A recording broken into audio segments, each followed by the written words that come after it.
वक्त की बहुत बड़ी खबर, एक ऐसी खबर जिसने अमेरिका में सनसनी फैला दी है। पेंटागन, व्हाइट हाउस हैरान है, अमेरिका के डिफेंस एक्सपर्ट्स घबराए हुए हैं और उसकी वजह यह है, खबरों के मुताबिक चीन के 16 मिलिट्री कार्गो एयरक्राफ्ट तेहरान में लैंड कर चुके हैं, तेहरान पहुंचे हैं। देखिए बहुत बड़ी खबर है ये। जो हालात इस समय चल रहे हैं उसके बीच में अगर चीन के 16 मिलिट्री कार्गो एयरक्राफ्ट जो हैं वो ईरान पहुंचते हैं तो आप इसका मतलब समझ जाइए। देखिए डील की जो बातें हैं, चर्चाएं हैं, डोनाल्ड ट्रंप की तरफ से अलग अलग दावे हो रहे हैं। क्या कोई चर्चा होगी, क्या बात होगी, पाकिस्तान में होगी, कहाँ होगी, मैं ये सब बातों में जाना ही नहीं चाहता। मैं इस चक्कर में पड़ना नहीं चाहता। इसका हिसाब डोनाल्ड ट्रंप को लगाने दीजिए, क्योंकि ये सब डील वील जो है इनका नतीजा ज़ीरो है। यही बात अली खामनेई साहब ने कही थी और यही बात मैं भी मान के चलता हूँ। ये डील वील से कुछ बात चर्चा से होना नहीं है। जब डोनाल्ड ट्रंप पिटने लगते हैं तो वो डील करने लगते हैं, हाँ बातचीत चल रही है ये कहने लगते हैं, वो अलग बात है, उसको छोड़ दीजिए। लेकिन देखिए जो इम्पोर्टेंट खबर है वो ये, पहले मैं इसको पढ़ के बताऊं जो खबरें छपी हुई हैं सब जगह। Reports claim that 16 Chinese military cargo aircraft landed in Iran in what has been described as the largest reported Chinese airlift to the country since the war begin. जब से ये जंग शुरू हुई है ईरान और अमेरिका की, उसके बाद से सबसे बड़ा कंसाइनमेंट जो है वो तेहरान ईरान पहुंचाया गया है। 16 मिलिट्री कार्गो जेट्स चाइना के वो पहुंचने की खबर है तेहरान में। The reported flights have fueled speculation that Beijing may be expanding military support for Tehran as the conflict enters a new phase.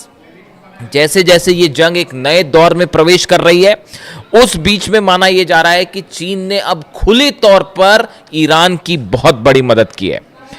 इसके पहले भी देखिए इस तरह की खबर थी, अलग अलग सोर्सेज से आपने देखा ही होगा कि 400 से ज़्यादा जो शोल्डर मिसाइल्स होती हैं, शोल्डर मिसाइल्स फायर की जाती है, मैनपैड्स कहते हैं जिसे, जो कि एक प्रकार का डिफेंस सिस्टम है, ऐसे 400 सिस्टम्स देने की बात हो रही थी। हालांकि देखिए खबरें क्या छपी इंटरनेशनल मीडिया में कि चीन की तरफ से ये शोल्डर मिसाइल्स जो कि कंधे पे रख के चलाई जाती हैं और जो एयरप्लेन, जो लो फ्लाइंग ऑब्जेक्ट्स होते हैं जैसे एयरप्लेन हो गया या लो फ्लाइंग ड्रोन्स हो गए, उनको गिरा देते हैं। खबरें छपी इंटरनेशनल मीडिया में कि ये चीन पहुंचाने जा रहा है ईरान को और डील हो गई है 400। मेरी खबर थोड़ी सी डिफरेंट है साहब, वो सोर्सेज रखने पड़ते हैं। इसमें से एक बड़ा हिस्सा तो पहले ही जा चुका था इसका, और इस पे तो अमेरिका में जो है वो रिसर्च भी शुरू हो गया कि कुछ जो प्लेन्स तबाह हुए अमेरिका के, ईरान ने जो तबाह किए कई ड्रोन्स, खासतौर पर वो रिपर ड्रोन्स जो मार गिराए हैं, वो सबसे महंगे वाले MQ-9 रिपर ड्रोन्स जो बड़े कीमती होते हैं उसको मार गिराए। उसमें बताया जाता है कि ये मैनपैड्स मिसाइल्स यूज़ की गई और कई जो ड्रोन्स गिरे हैं उसमें इसका इस्तेमाल किया गया। तो उस पर तो ऑलरेडी रिसर्च चल रही है अमेरिका में। तो ये खबर जहाँ से भी आई होगी, जिस सोर्स से भी आई होगी, थोड़ी सी लेट आई हमारे हिसाब से, तो वो काफ़ी सारे पहले ही पहुँच गए। तो हो सकता है एडिशनल 400 और डिफेंस सिस्टम जा रहे हो। लेकिन ये जो 16 मिलिट्री कार्गो जेट्स पहुँचने की खबर है, इसके दो एस्पेक्ट हैं। पहला एस्पेक्ट तो ये समझिए कि चीन ने बड़ी हथियारों की मदद शुरू कर दी है। इसमें मिसाइल्स भी हो सकती हैं, और अगर मिसाइल्स नहीं हैं तो मिसाइल बनाने का सामान है, वो मटेरियल है solid fuel.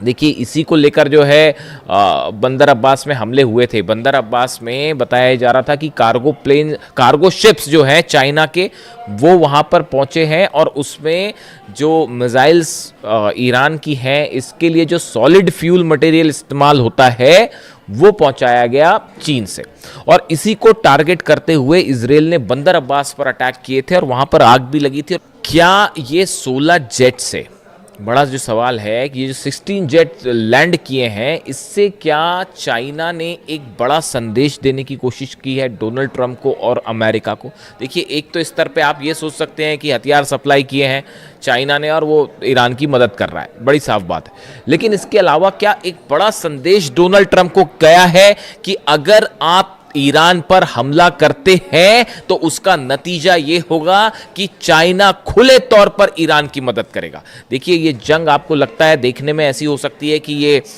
Israel versus Iran की जंग है मूल रूप से, या फिर अमेरिका वर्सेस ईरान, ऐसा नहीं है। इसके पर्दे के पीछे एक बड़ी जंग चल रही है जो अमेरिका वर्सेस चीन की लड़ाई हो रही है। यहां पे वर्चस्व की लड़ाई हो रही है मिडिल ईस्ट में। डोनाल्ड ट्रंप, ईरान, अगर ईरान पे देखिए हमला करने का जो मकसद है ट्रंप का, वो ये है कि अगर ईरान पर कब्जा करते हैं आप, ऐसा होगा नहीं, लेकिन ख्वाब देख रहे हैं डोनाल्ड ट्रंप, तो ख्वाब देखने में क्या जाता है, तो मैं उनके ख्वाब का जिक्र कर रहा हूं जो शायद दिन में भी देखते हैं वो। तो ईरान पर अपना प्रभाव जमा के मिडिल ईस्ट को पूरा कंट्रोल करना चाहता है अमेरिका, ऐसा कई एक्सपर्ट्स का कहना है। उससे होगा ये कि जो ये ऑयल, रशिया का ऑयल हो या चीन का ऑयल हो, वेनेजुएला पर आपने कब्जा करके वहां पर जो है चीन का ऑयल रोक दिया। अब दूसरी कोशिश है कि ईरान से जाने वाला चीन का ऑयल रोक दिया जाए, ताकि इकोनॉमी का जो वर्चस्व की लड़ाई है उसमें अमेरिका जो है वो भारी पड़े और चीन पीछे हो जाए।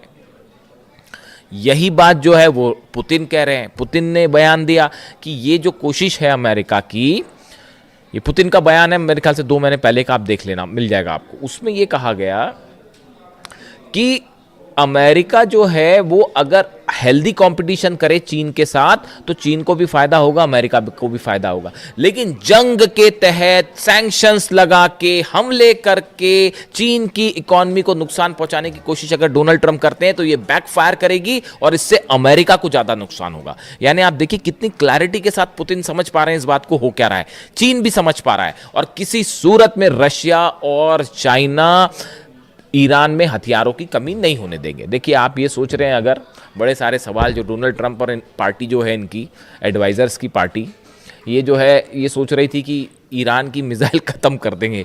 ये 5 महीने तक इनकी कोशिश यही चल रही है कि ईरान की मिसाइल्स ख़त्म कर देंगे, और वो ये सोचते हैं ईरान की मिसाइल ख़त्म हो जाए, और जैसे ही ये सोचते हैं कि अब कम हुई मिसाइल, वो एक्स्ट्रा मिसाइल फायर करने लगता है। वो जॉर्डन में इतने बुरे पिटे हैं साहब, अगले वीडियो में मैं आपको बड़ा खुलासा करूंगा कि अरब देश अब क्या सोच रहे हैं इस पूरे हमले को लेकर। जॉर्डन में ऐसा पीटा है, कुवैत में ऐसा पीटा है, बहरीन में ऐसा पीटा है, सऊदी में भी जैसे हमले हुए हैं, उसके बाद जो है समझ में आ गया इनको कोई मिसाइल खत्म नहीं हो रही। खबरें ये हैं कि मिसाइल्स अमेरिका की खत्म हो गई। जनरल डेन केन जो चीफ ऑफ जॉइंट स्टाफ है, ये जो हमले चल रहे थे, डोनाल्ड ट्रंप जो कह रहे थे हम सेकेंड वर्ल्ड वॉर के बाद सबसे बड़ा हमला करने वाले हैं, उसका नतीजा क्या होता ये भी डोनाल्ड ट्रंप को बताया गया है। उसका नतीजा ये होता कि नक्शे से कई देश मिट गए होते। आप सोच नहीं सकते कितने बड़े हमले होने वाले थे। ये जो डोनाल्ड ट्रंप अगर ये हमला कर देते, जो ये कह रहे थे कि सेकेंड वर्ल्ड वॉर के बाद सबसे बड़ा हमला होगा, एयरफोर्स 1 में उनसे पूछा गया तो बोले मैं वो हमला करने वाला था जो सेकेंड वर्ल्ड वॉर के बाद सबसे बड़ा हमला होता। और फिर उन्होंने कहा कि जो है वो सऊदी के क्राउन प्रिंस ने मुझे रोका और कतर ने मुझे रोका, और तमाम इन देशों ने जो है मुझसे कहा कि अभी आप हमले मत करिए और बातचीत को एक मौका दीजिए, और हम कोशिश कर रहे हैं कि लोगों की जानें ना जाएं। इस तरह की बात डोनाल्ड ट्रंप कर रहे हैं। 168 बच्चियों की मौत जो है वो दिखाई नहीं दी, है ना। अली खामनी साहब को टारगेट किया, वो दिखाई नहीं दिया। उनको शहीद करने के बाद सोचते हैं कि डील हो जाएगी। कैसे डील हो जाएगी साहब? अभी तो फिलहाल जो मेरे पास खबरें हैं, पुख्ता खबर नहीं है, अभी थोड़ी देर पहले हॉर्मुज में एक जहाज को ठोक दिया ईरान ने, थोड़ी देर पहले की खबर है। अभी धीरे से देखिए आएगी बाहर, धमाकों की खबर आ गई है। तो अब वहां पे कोई दिवाली का बम तो फूटा नहीं होगा, है ना। हॉर्मुज में कोई पटाखे तो चले नहीं होंगे, तो वो धमाके की खबर आई है, तो वो जहाज के करीब धमाके की खबर आई है, वो हलचल है वहां पे, देखते हैं क्या होता है। तो मेरे ख्याल से तो एक जहाज और ठोक दिया है ईरान ने, ये लो। तो अब हालात ये है, देखिए मामला ये है कि ये चाइना और रशिया किसी भी सूरत में ईरान के मिसाइल पावर के लिए जो मटेरियल सप्लाई है, टेक्निक ईरान के पास है। लॉन्ग रेंज मिसाइल्स बनाने में जो है वो ईरान बैलिस्टिक मिसाइल्स बनाने में, अपने टारगेट अचीव करने में कोई मुकाबला नहीं है। ना फतह का, ना खुर्रमशहर का, ना सेजिल का, कोई मुकाबला ही नहीं है। खैबर और खैबर शेकन दोनों वर्जन्स जो है मिसाइल के वो ऐसे हैं कि वो रिसर्च चल रही है कि भैया कैसे क्या इन्होंने क्या ही कर दिया।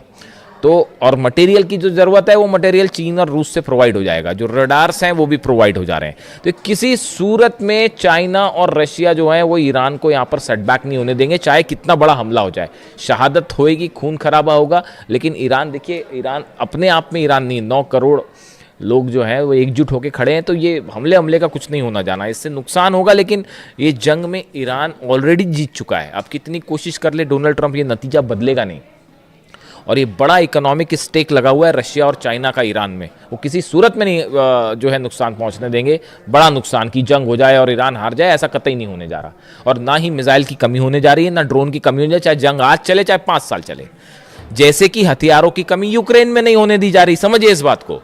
ये बड़ी फैक्चुअल चीजें हैं, मैं आपको बड़ी साइंटिफिक बात बता रहा हूं। यूक्रेन के पास क्या इतने हथियार थे? नहीं। पिछले 5 साल से जंग चल रही है ना, अमेरिका भी हथियार दे रहा है, यूरोप भी हथियार दे रहा है, उनके जम पे लंग हो रही है। जेलेंस्की तो मोहरा है, सिर्फ एक शतरंज का जरा सा पिद्दा सा मोहरा है और कुछ नहीं है। वो ईरान से भिड़ने चढ़े थे और ईरान ऐसी मार मारता कि याद आ जाती फिर नानी। तो हकीकत ये है कि वो जो है, जैसे वो हथियारों की कमी नहीं होने दे रहे, वैसे ना रूस होने देगा, ना चीन ईरान में हथियारों की कमी होने देगा। तो वो दांव फेल हो गया डोनाल्ड ट्रंप का। ये शय और मात का खेल चल रहा है शतरंज पे, और उसमें भारी पड़ जा रहा है ईरान। तो वो हथियारों की कमी होने नहीं देगा। तो अब और जंग करना जो है वो तो हौसले की बात है। वो ईरान में कूट कूट के भरा हुआ है, ईरान की लीडरशिप में कूट कूट कर भरा हुआ है। उसी का नतीजा है कि ये जो हो रहा है। तो पहली चीज़ तो ये जो हथियार पहुंचे हैं वो फिर एनालिसिस हो रहा है कि चीन ने क्या पहुंचा दिया भैया, पहली बात ये। दूसरी, इस तरह भी खबरें हैं कि रशिया से भी कुछ पहुंच गया मटेरियल नया, उसको लेकर जैसी कंफर्मेशन आएगा मैं आपको बताऊंगा। इस तरह की खबरें हैं कि मिसाइल से जुड़ा कई सामान जो है वो रूस की तरफ से भी ईरान भेज दिया गया है। ऐसी भी खबरें हैं, 1-2 दिन में देखिए आपको सुनने में मिल जाएगा ये मामला। इसके अलावा हॉर्मुज में जहाज की खबर मैंने आपको बताई। इसके अलावा देखिए बड़ी खबर एक ये भी है कि इजराइल ने बताया जा रहा है कि नेतन्याहू और डोनाल्ड ट्रंप के बीच फिर से बात हुई है। और ये जो पहले स्ट्राइक का प्लान था, जो नेतन्याहू अमेरिका गए, सब कुछ मामला सेट करके आए थे, पीट हेग्सेथ को समझा के आए थे कैसे हमले करना है और कैसे तबाही मचाना है, सब कुछ मामला जो है वो सेट हो गया था।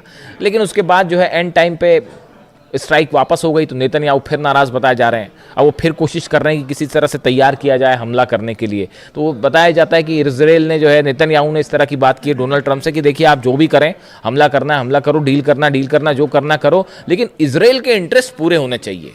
चाहे वो मिलिट्री के लिहाज से हो, चाहे सिक्योरिटी के हिसाब से हो, चाहे इकॉनमी के हिसाब से हो, हमारे पूरे इंटरेस्ट को सेफ रख के जो काम करना है वो करिएगा। तो इस तरह से एक बार फिर थोड़ी मनमुटाव वाली खबरें आ रही हैं डोनाल्ड ट्रंप और नेतन्याहू के बीच में। खैर देखते हैं उसका जो भी हकीकत होगी।